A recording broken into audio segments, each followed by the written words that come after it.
Everyone, welcome back to my YouTube channel. आप सभी का फिर से स्वागत। और अभी हम बात कर रहे हैं फंक्शन जो पाइथन प्रोग्रामिंग में यूज करते हैं उसके एमसीक्यूज, टॉप 25 एमसीक्यूज और most important questions.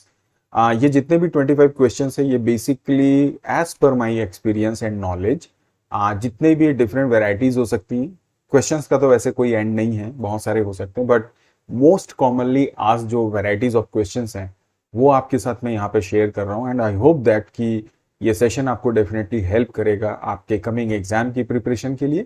Otherwise Python के प्रिपरेशन के पॉइंट ऑफ व्यू से भी ये काफी आपके लिए इंपॉर्टेंट हो सकता है।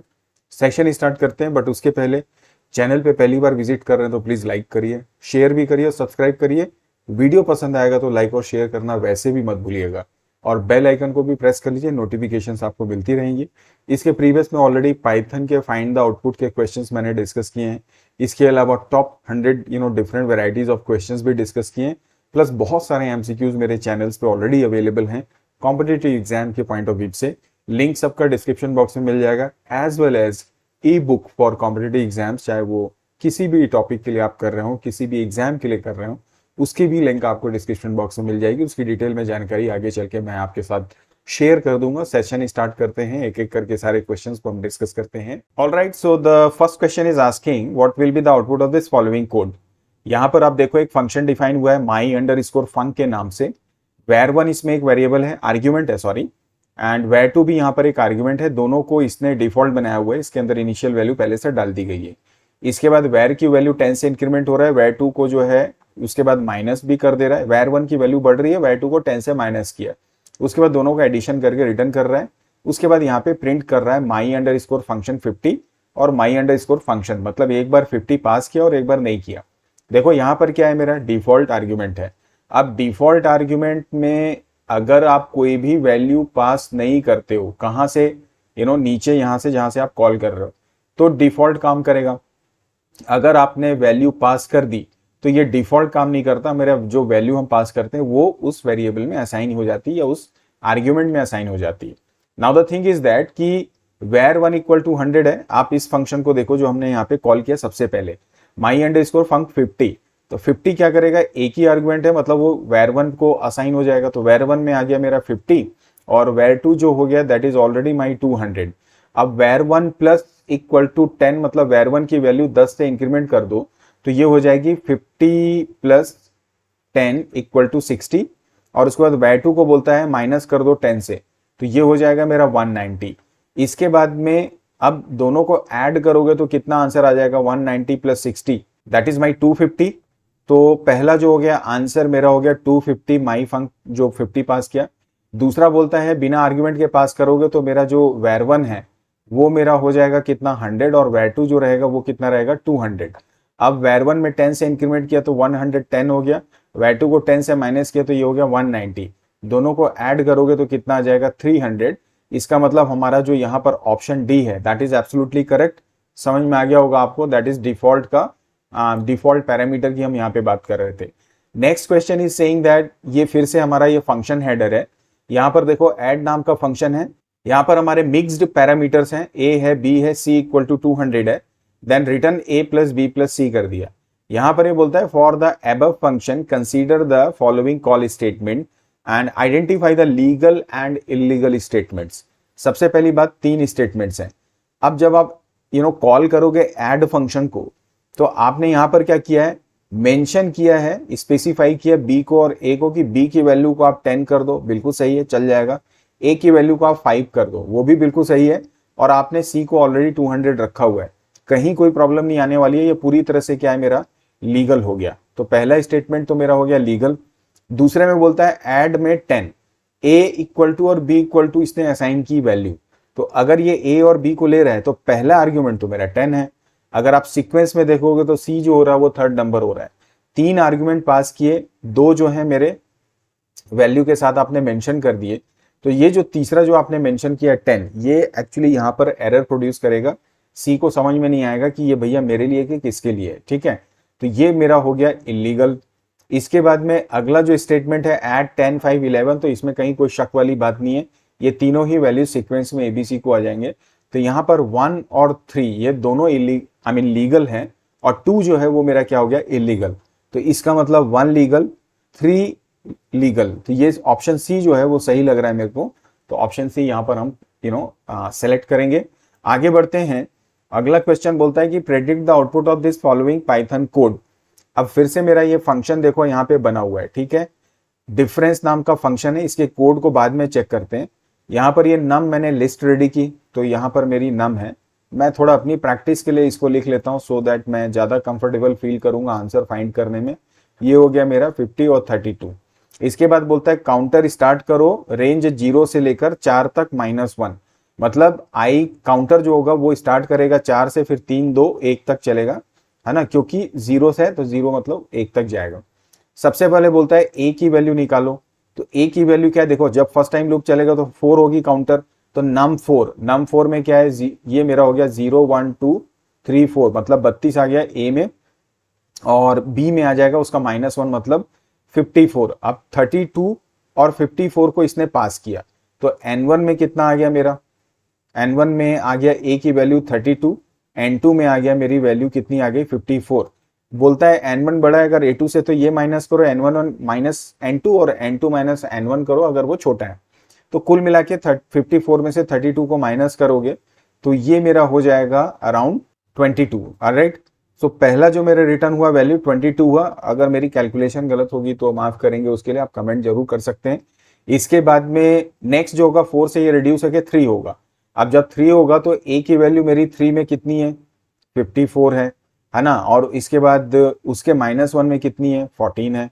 तो पहले मैंने कितना लिया था, हाँ ठीक है, ये बिल्कुल सही चल रहा है। तो 54 में से 14 माइनस करोगे तो आई गेस ये आएगा 40। तो 22 हैश, देखो प्रिंट करोगे तो हैश आएगा, फिर उसके बाद ये 40 हैश हो जाएगा। उसके बाद में फिर जब ये रिड्यूस करेगा सेकंड को तो 14 आएगा ए में, और बी में कितना आ जाएगा 20। तो अगर इसको माइनस करोगे तो ये कितना आ जाएगा 6 हैश। तो ये भी बिल्कुल चल गया। उसके बाद जब ये नेक्स्ट वैल्यू 20 करेगा, यहां पर इसको 10 करेगा, तो ये वापस से कितना हो जाएगा 10 हैश। तो इसका जो आंसर आएगा आप देखना जब आप एग्जीक्यूट करोगे 20 हैश, 40 हैश, 6 हैश और 10 हैश। एक बार आप जरूर चेक कर लीजिएगा कि मैंने ये सही बताया कि नहीं बताया। मे भी हो सकता है कि मैं मिस्टेक कर रहा हूं। आगे बढ़ते हैं। अगला क्वेश्चन बोलता है कि observe the following code and state your opinion. फिर से देखो यहाँ पर एक फंक्शन है, बहुत बढ़िया क्वेश्चन है ये। देखो शो है, ए और बी पास किया, रिटर्न किया ए डिवाइड बी, बहुत बढ़िया। प्रिंट ए कर दो। अब रिटर्न है और उसके बाद में प्रिंट है, देखो ठीक है, और शो को आपने कॉल कर लिया। अब यहां पर ऑप्शंस क्या है, पहला बोलता है कि code will produce syntax error because print is not allowed after return statement. ठीक है भाई। दूसरा बोलता है code has logical error because taking print after return will not make any sense. ये भी ऑप्शन हो सकता है। Code will produce error at run time, ये नहीं होगा।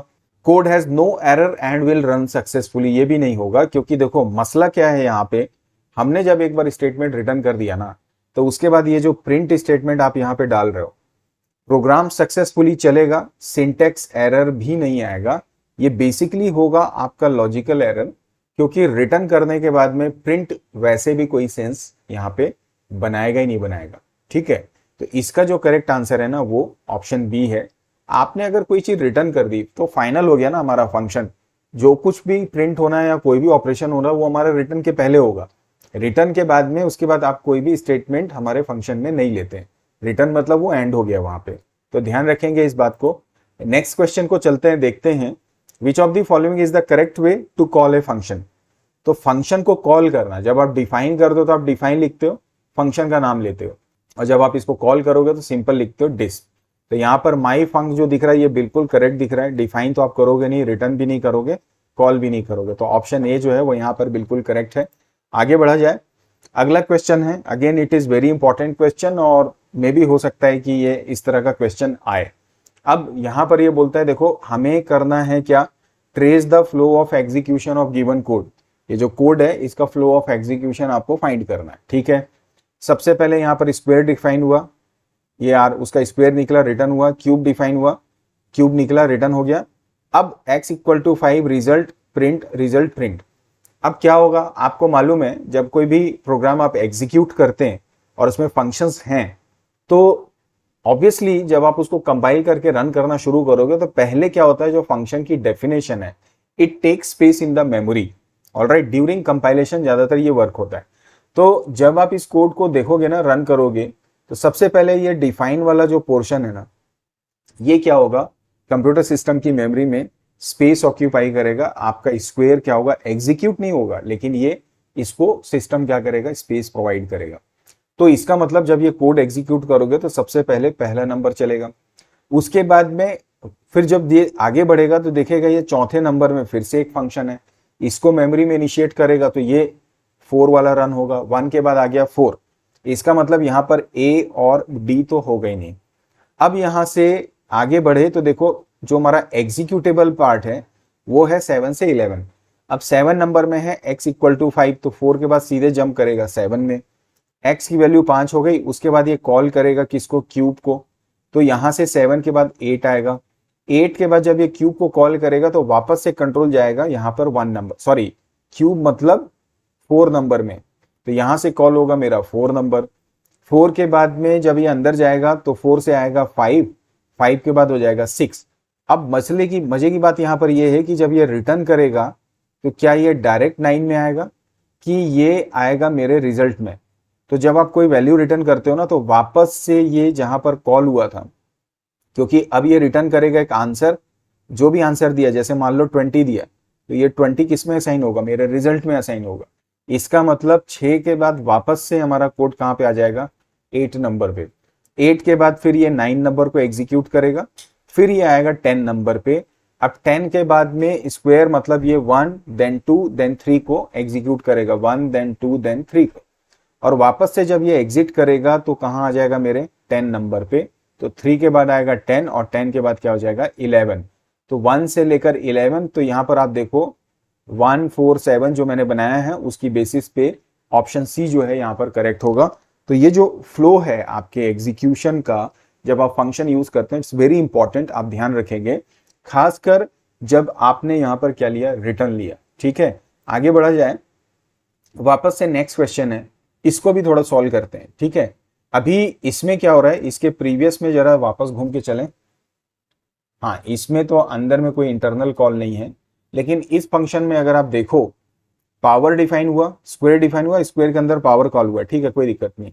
अभी मैंने आपको बताया पहले जब इसको आप कंपाइल करके रन करोगे तो पावर पहले मेमोरी स्पेस ऑक्यूपाई करेगा, तो 1 एग्जीक्यूट होगा, फिर 4 नंबर एग्जीक्यूट हो जाएगा, 4 के बाद में ये 7 नंबर का कोड एग्जीक्यूट होगा, 7 के बाद में 8 वाला स्क्वायर फंक्शन कॉल होगा, यहां से कोड जाएगा square function that is 4 number. अब 4 नंबर में जाएगा तो 5 नंबर को एग्जीक्यूट करेगा, बिल्कुल ठीक है। 5 नंबर में आएगा तो देखो यहाँ पे पावर मिलेगा, तो पावर जंप कर जाएगा 1 नंबर में, तो 5 के बाद सीधे ये 1 पे आएगा, फिर 2 पे आएगा और फिर 3 पे आएगा, तो 2 हो गया, 3 हो गया। वापस से 3 से जब ये रिटर्न करेगा, पावर में जो भी वैल्यू आएगी वो ए में असाइन होगी, मतलब 3 के बाद वापस से 5 को एग्जीक्यूट करेगा, देन मेरे 6 को एग्जीक्यूट करेगा। अब 6 में देखो स्टेटमेंट है, रिटर्न कुछ नहीं हो रहा है, तो जब यहां से ये एग्जिट करेगा तो वापस 8 में नहीं आएगा, वो यहां से जंप करके जाएगा नेक्स्ट लाइन में, मतलब 6 के बाद ये एग्जीक्यूट करेगा 9 नंबर को। सो बेस्ड ऑन दिस 1 4, मतलब ये 3 स्टेटमेंट है, 1 4 7 8 4 5 1 2 3 5। ठीक है ना, तो ये 1 2 3 5 आ गया, सॉरी हम थोड़ा पीछे आ जाएं, 1 2 3 5 देन 6 एंड देन 9, मतलब यहां पर जो ऑप्शन डी है वो यहां पर बिल्कुल करेक्ट आंसर है। आगे बढ़ते हैं, ये फ्लो ऑफ एग्जीक्यूशन का आपको समझ में आ गया होगा। अब यहां पर ये बोलता है इस कोड को एग्जीक्यूट करोगे तो इसका क्या आउटपुट आएगा, पी लिया, डिफाइन करेंगे जब, तो ये P5 हो गया। ठीक है, उसके बाद ये डिफाइन होगा, उसके बाद यहां से सिस्टम एग्जीक्यूशन स्टार्ट करेगा। ए में आ गया 10, बी में आ गया 5, सम ने कॉल किया, ए और बी को पास किया, तो देखो ये डिफॉल्ट है, ये क्यू है, लेकिन जब दोनों को आप पास करोगे तो ए की वैल्यू मतलब पी की वैल्यू क्या हो गई 10, और क्यू मतलब आर में क्या आ गया, बी का वैल्यू 5 आ गया।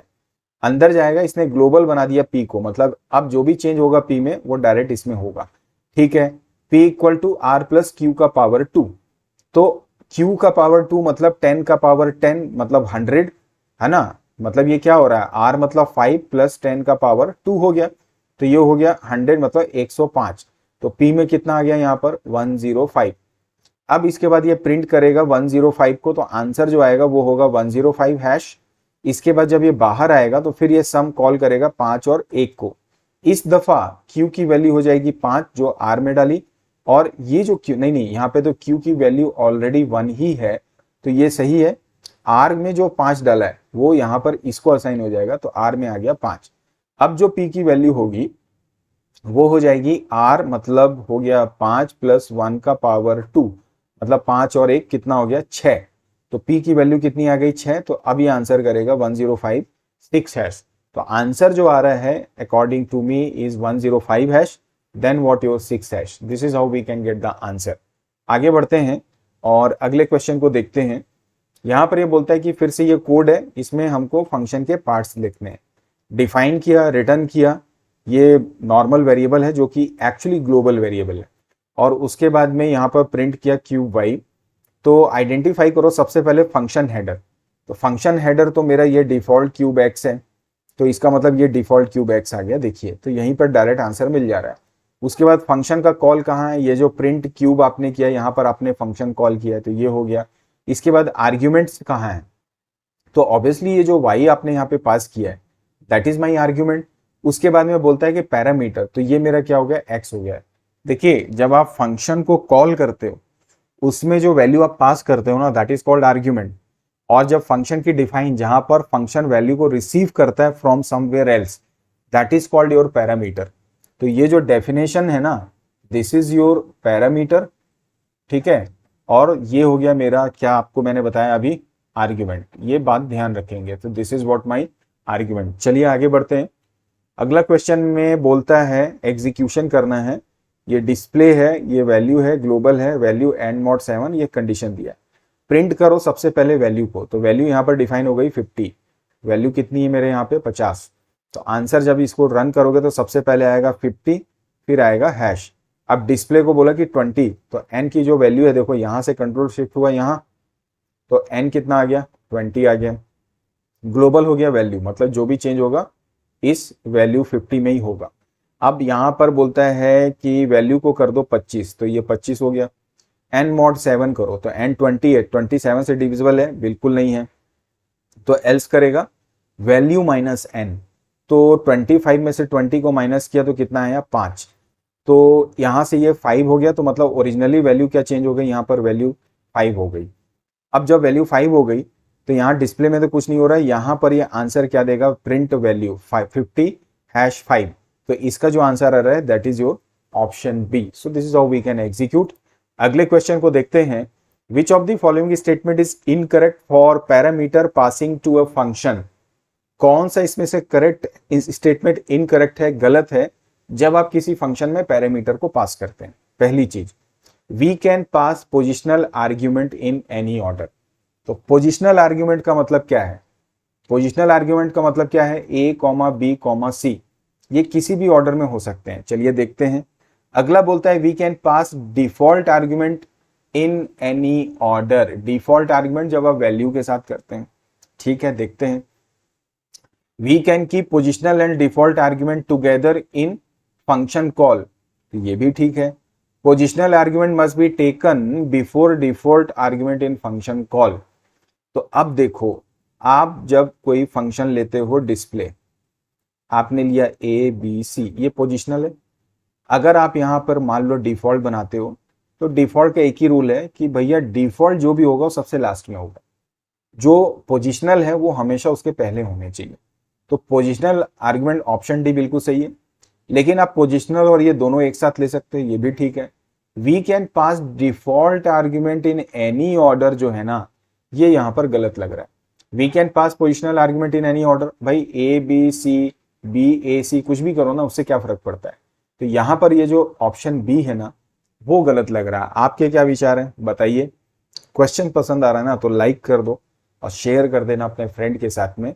वीडियो पसंद आ रहा होगा ना, और सब्सक्राइब नहीं किए तो भाई सब्सक्राइब जरूर कर दीजिएगा। चलो फिर अगला क्वेश्चन देखते हैं।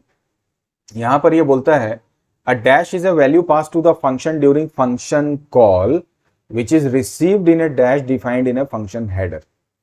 अब भैया जब आप फंक्शन कॉल करते हो तो क्या पास करते हो, आर्ग्यूमेंट की पैरामीटर, और जब फंक्शन वैल्यू रिसीव करता है तो क्या प्राप्त करता है, आर्ग्यूमेंट की पैरामीटर। इस क्वेश्चन का आंसर आप देंगे, मैंने थोड़ी देर पहले इसको एक्सप्लेन भी किया था, तो आप इसको कमेंट करके बताइए इसका आंसर क्या होगा। आगे बढ़ते हैं। आप आंसर जब लिखोगे तो लिख देना आर्ग्यूमेंट पैरामीटर, पैरामीटर आर्ग्यूमेंट, ठीक है ना। अब आगे बढ़ता हूं। नेक्स्ट है default return value for a function. आपने कोई एक फंक्शन बनाया डिफॉल्ट के नाम से, नॉट डिफॉल्ट के नाम से नहीं, एक ऐसा फंक्शन जो कुछ भी रिटर्न नहीं करता है। यहां पर आपने प्रिंट करके कहानी खत्म कर दी। तो यहां पर ये कुछ भी रिटर्न नहीं कर रहा है। तो कुछ भी रिटर्न नहीं कर रहा है इसका मतलब क्या, ये कुछ वाकई में रिटर्न करेगा कि नहीं करेगा। तो नल करेगा क्या, नहीं करेगा। जीरो करेगा, नहीं करेगा। नन जो है ना वो बिल्कुल ये करेगा, ठीक है ना। तो आंसर जो इसका आएगा वो है ऑप्शन सी। अगर कोई फंक्शन जो है कुछ भी रिटर्न नहीं कर रहा है ना तो उसका डिफॉल्ट रिटर्न टाइप हमेशा क्या होता है, नन होता है। अब एक बात और, जो इस तरह के फंक्शन होते हैं ना जो कुछ भी रिटर्न नहीं करते हैं, उसको हम लोग कौन सा फंक्शन बोलते हैं, that is always called void function. याद रखिएगा उसका नाम क्या होता है, वॉइड फंक्शन। आगे बढ़ते हैं, अगले क्वेश्चन को देखते हैं। अब राव है जो है उसने कोड लिखा है, एक इनपुट किया नंबर और चेक करने के लिए कि वो प्राइम है कि नहीं है। तो उसका कोड लेकिन एरर दे रहा है, तो इस कोड को आपको दोबारा करेक्ट करके लिखना है। तो भाई ये थोड़ा सा क्वेश्चन है, एमसीक्यू नहीं है, लेकिन क्वेश्चन का फॉर्म है, लेकिन एमसीक्यू बन सकता है इसका। तो हमको समझना है कि भाई फंक्शन का क्वेश्चन कैसा है। अब देखो डिफॉल्ट प्राइम लिया, डिफाइन किया, बिल्कुल सही है। एन इक्वल टू इंट किया, पहला ब्रैकेट, इनपुट किया दूसरा ब्रैकेट। यहां पर ये पहला ब्रैकेट क्लोज करना, मतलब इसको मैं थोड़ा कलर एक सेकंड चेंज कर लूं ताकि हमको जो है क्लैरिटी बनी रहे कि हाँ भाई चेंजेस क्या है। तो अभी मैंने इसको क्या कर दिया, ब्रैकेट डाल दिया। ये पहला हमारा करेक्शन है। For I in range 2, n2 बिल्कुल सही है। If n mod I equal to है ना, तो यहां पर क्या होना चाहिए, n mod I double equal to क्या होगा, 0। कंपैरिजन कर रहे हैं भाई आप, तो ये दूसरा करेक्शन मुझे दिख रहा है। प्रिंट किया नंबर इज नॉट प्राइम, बिल्कुल ठीक है, ये भी चलेगा। अब ये जो ब्रेक है ना इसको इंडेंट आपको करना पड़ेगा, मतलब ये कहाँ आना चाहिए, इस प्रिंट के लाइन में आना चाहिए, ये इफ के साथ नहीं आना चाहिए। तीसरा एरर हो गया, मतलब करेक्शन हो गया। और ये एल्स पार्ट भी जो है वो सही है और प्रिंट जो है वो भी सही है। तो टोटल मुझे जो दिख रहे हैं 3 दिख रहे हैं, एक ब्रैकेट, दूसरा यहाँ पर ये जो इक्वल टू ऑपरेशन है, और तीसरा इंडेंटिंग जो आपने ब्रेक की है। समझ में आ गया होगा आपको। बढ़ते हैं आगे और देखते हैं question number 44। What will be the output of this following code. x3 है, डिफॉल्ट किया, ग्लोबल किया, ये कर दिया, जो भी है हम रन कर रहे हैं, आउटपुट निकालेंगे। सबसे पहले ये प्रिंट करेगा x की वैल्यू कितनी है, 3, तो यहां पर ये दिखाएगा 3। फिर माई फंक्शन कॉल करेगा, कुछ भी नहीं है, x को आपने बनाया global, x equal to X plus 2, मतलब अब ये 3 से बढ़कर कितना आ गया, 5। हमारा ऑलरेडी वैल्यू 3 आ चुका है, अब ये 5 होगा। तो प्रिंट किया तो ये आंसर क्या दे दिया यहाँ पे सेकंड लाइन में, 5। अब इसके बाद में बोलता है प्रिंट करो x, तो ये तो चूंकि ग्लोबल है तो ये 5 ही होगा, तो आंसर आएगा 355 ऑप्शन डी। तो ये ग्लोबल वेरिएबल के कॉन्सेप्ट की बेस पे क्वेश्चन है। आगे बढ़ते हैं, यहां पर ये बोलता है कि भाई प्रेडिक्ट द आउटपुट। एक बात और, फंक्शन का कॉन्सेप्ट ट्यूटोरियल वीडियो देखना है, लिंक डिस्क्रिप्शन में, वहां से जाके देख लेना पूरा, अगर फंक्शन को समझना है तो मैं बात कर रहा हूं, यहां पर ये स्वैप फंक्शन है, प्रेडिक्ट द आउटपुट। अब यहां पर ये स्वैपिंग कर रहा है, बढ़िया, एकदम कर सकते हैं डायरेक्ट ऐसे। अब यहां से मेन कोड शुरू हो रहा है मेरा, x में 3 डाले, y में 8 डाले, प्रिंट करोगे x y, तो यहां पर पहले दिखाएगा 3, x इक्वल टू 3 दिखाएगा और y इक्वल टू 8 दिखाएगा। ठीक है, बढ़िया है। एक्स वाई को भेजा यहाँ पे, तो x कॉमा वाई और y कॉमा एक्स। अब आप सोचिए ये जो x और y है ना, ये मेरे इस x और y से क्या है, अलग है। तो ये जो है लोकल है मेरे इस फंक्शन के लिए। तो ये जो x y यहां पर आप देख रहे हो ना, इसका अलग स्पेस बनेगा। तो जब आप इस x और y की वैल्यू डालोगे, यहां ये जो x y दिख रहा है ये ऑलरेडी अलग है, 3 और 8।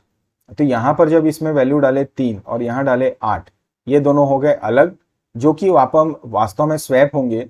तो ये एक्स वाई में 8 और 3 आ गया, लेकिन जो मेरा ओरिजिनल है ये वाला, ये तो चेंज ही नहीं होगा। तो आप यहां पर जो एक्स वाई दिखा रहे हो वो इसको नहीं दिखा रहे, आप इसको यहां पर भी दिखा रहे हो। तो वापस ये x इक्वल टू 3 और y इक्वल टू क्या करेगा, 8 ही दिखाएगा आपको। तो इसमें कोई भी चेंज नहीं आएगा। ऑप्शन बी 3838 ही इसका जो है आंसर आएगा। It's all because of this local variable. अगले क्वेश्चन को देखो। अब इसी क्वेश्चन को देखो, सेम क्वेश्चन है, अब स्वैपिंग नहीं हुई तो आप क्या करोगे। तो ये जो x और y है ना, इसको मेरे को बनाना पड़ेगा क्या, ग्लोबल।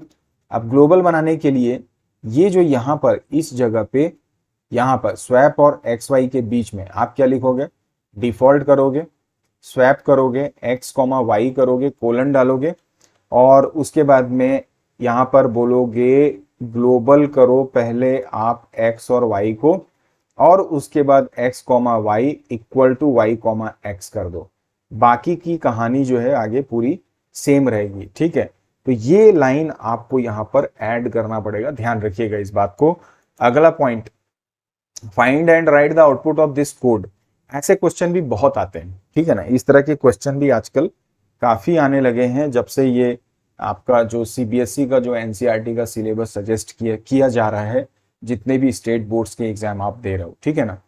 तो अभी इसमें क्या है, रन करना शुरू करते हैं। सीधे मैं यहां से कॉल करता हूं फंक्शन। देखिए वैल्यू क्या है, SCHOOL, उसके बाद है 2 @ फिर है मेरा कॉम। अब यहां पर ये लेंथ इसकी निकालेगा तो आएगा 3 6 7 8 3 11। तो L मतलब K जो आ रही है वो 11 आ गई। मतलब मेरा लूप जो चलेगा वो 0 टू कितना चलेगा, 11 चलेगा। सबसे पहले बोलते हैं SI की वैल्यू सबसे पहले 0 है, तो S0 अपर केस है क्या, S अपर केस नहीं है तो ये तो नहीं चलेगा। SI इज अल्फाबेट है क्या, तो बिल्कुल ये अल्फाबेट है, तो ये बोल रहा है इसको अपर कर दो। तो ये हो गया मेरा कैपिटल और ये M में स्टोर हो रहा है क्योंकि हमने यहाँ पे एम्प्टी लिया। तो M बराबर ये S हो गया। एक इसके बाद वापस से नेक्स्ट लूप चलेगा, 0 के बाद ये 1 को रन करेगा, मतलब फिर से C आ रहा है, C फिर अल्फाबेट है तो कैपिटल होगा। सेम पैटर्न में H यहां तक चलेगा, HOOL तक, ठीक है। इसके बाद आएगा नंबर 2 का, तो 2 क्या है, अपर है नहीं है, अल्फा नहीं है, तो एल्स पार्ट एग्जीक्यूट होगा, ये हो जाएगा BB। बिल्कुल सही है। आगे बढ़ेगा @ है, @ भी अपर नहीं है ना ही ये अल्फाबेट है, तो यहां पर ये क्या बनेगा अपना BB बनेगा, तो वापस से ये BB दिखा देगा। उसके बाद कॉम जो है ऑलरेडी स्मॉल लेटर में, तो जैसे हमने देखा वो अल्फा है, तो ये हो जाएगा COM। तो आसान है ये क्वेश्चन, तो ये इसका आंसर होगा। एक बार आप अपने एंड पे इसको रन करके भी देख लीजिएगा। अगला क्वेश्चन देखा जाए, यहां पर ये बोलता है कि इस क्वेश्चन का आउटपुट आप बताइए। अब हम फंक्शन बात कर रहे हैं तो ये क्वेश्चन डालना जरूरी था, नहीं तो ये स्किप हो जाएगा हमारा पार्ट।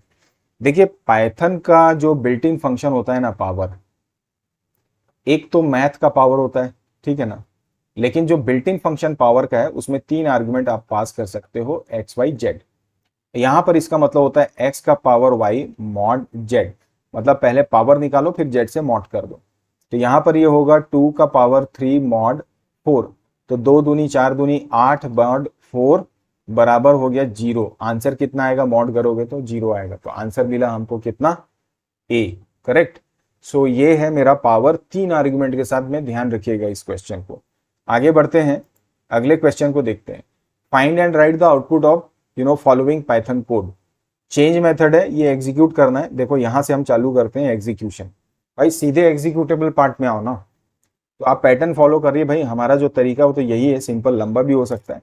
R में 150 डाले, S में आपने 100 डाल दिया, R में चेंज को कॉल किया यहाँ पे, तो चेंज मतलब R और S की वैल्यू, तो P जो है उसमें भी कितना आ गया मेरा 150, और हमने S में कितना डाला 100, तो Q में कितना आ गया 100। ये डिफॉल्ट को नहीं करेगा, तो P equal to P plus Q, तो 150 प्लस 100 कितना हो गया, ये 250 हो गया। और Q इक्वल टू, अब P जो है 250 हो गया, 250 में से 100 माइनस करोगे तो कितना आ जाएगा, 150 आ जाएगा। तो ये 150 आ गया, तो ये प्रिंट करोगे तो कितना दिखाएगा, 250 हैश 150 दिखा देगा। अब यहां से ये रिटर्न किया इसने P को, P कहाँ चले गया मेरे R में, तो R यहाँ पर कितना आ गया मेरा 250, ठीक है। अब 250 आया है तो R को प्रिंट करो, तो यहाँ पर ये आएगा 250, R को यहाँ पे प्रिंट किया हमने, तो ये हो गया 250 हैश। उसके बाद S कितना है मेरा 100, तो आंसर कितना आ गया 250 150 250 हैश 100, ये मेरा आंसर आ रहा है, ठीक है। मतलब ये नेक्स्ट लाइन में आएगा, मतलब इसकी यहाँ पर आएगा 250 hash 100। So according to me this is the answer. एक बार और फिर से आप जरूर चेक कर लीजिएगा इसको। तो आगे बढ़ते हैं, अगला क्वेश्चन बोलता है कि right the output of this following Python code. क्या है भाई, अपडेट नाम का फंक्शन है, एक डिफॉल्ट डाला हुआ है, एक्स में है 20, अपडेट को यहां पर कॉल किया बिना आर्ग्यूमेंट के, तो ये एक्स तो अलग है भाई, इसका तो अपना अलग लोकेशन है। यहां पर जो एक्स है वो 10 है, वो अलग है। एक्स इक्वल टू 15 ऐड कर दिया तो मतलब ये हो गया 25, अब प्रिंट किया इस x को, तो आंसर कितना आया 25। एग्जिट करेगा, बाहर आएगा, तो आंसर कितना दिखाएगा इस वाले वेरिएबल का, तो इसका जो उत्तर आएगा दैट इज 25 और उसके बाद उसका वैल्यू आएगा 20। ऑलराइट, तो अगेन ये क्वेश्चन हमारा हो गया। मेरे ख्याल से इतने क्वेश्चन के बाद आपको लोकल, ग्लोबल, वेरिएबल, फ्लो और सारी चीजें क्लियर हो गई होंगी। अब हमारा जो अगला क्वेश्चन है, right the output of the execution of the following code. यहां पर ये बोलता है कि चेंज, ये फिर से ये डेफिनेशन पार्ट में अभी टाइम नहीं करेंगे, अपन सीधे बी में आते हैं। ये मेरी लिस्ट आ गई, सी इक्वल टू चेंज बी, तो ये गया बी, मतलब ए में मेरा यही आ गया, ये पूरी लिस्ट है।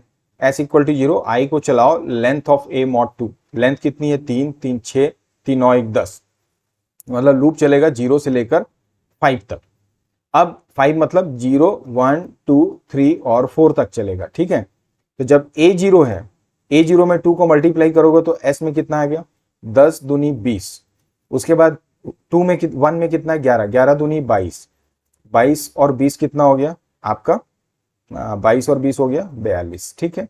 अब 42 में 12 दूनी 24 को ऐड कर दो तो कितना हो गया 6 6 66, 30 दूनी 60 को ऐड कर दो तो ये कितना हो गया 126, और 0 1 2 3 ये फोर्थ वाला हो गया 32, मतलब 64, तो 6 4 10 2 8 1 9 190। इसका जो आंसर आपको रिटर्न करेगा ये, this will be your 190, right. कितना बोला मैंने, फिर से कर देता हूं 190, this is the answer. Alright, आगे बढ़ते हैं। अगला क्वेश्चन, ये थोड़ा सा देखने में कॉम्प्लिकेटेड है बट अदरवाइज ये सिंपल ही है। यहां पर देखो भाई, ये फंक्शन मेरा डिफाइन हुआ है स्ट्रिंग्स के साथ में, यहाँ पे डिक्शनरी है ना। Print phone with country code, ये मेरा कंट्री कोड है। फोन विथ कंट्री कोड मेरा ये फंक्शन है जहां पर मैंने फोन नंबर को पास किया, और चूंकि यहाँ पे सिर्फ एक ही आर्गुमेंट है तो कंट्री क्या हो गई मेरी इंडिया। अब इसके अंदर चले जाते हैं, तो फोन नंबर तो मेरा ये वाला है, ठीक है। कंट्री कोड ये डिफाइन हो गया। बोलता है इफ कंट्री, कंट्री मतलब if India not in country code, तो ये रिटर्न कर दो। तो इंडिया तो एग्जिस्ट कर रहा है, तो अब ये रिटर्न क्या करेगा, कंट्री कोड ऑफ कंट्री। तो इंडिया मतलब कंट्री कोड यहां पर आ जाएगा इंडिया। तो इंडिया का कंट्री कोड क्या है +91, तो आंसर क्या आ गया +91।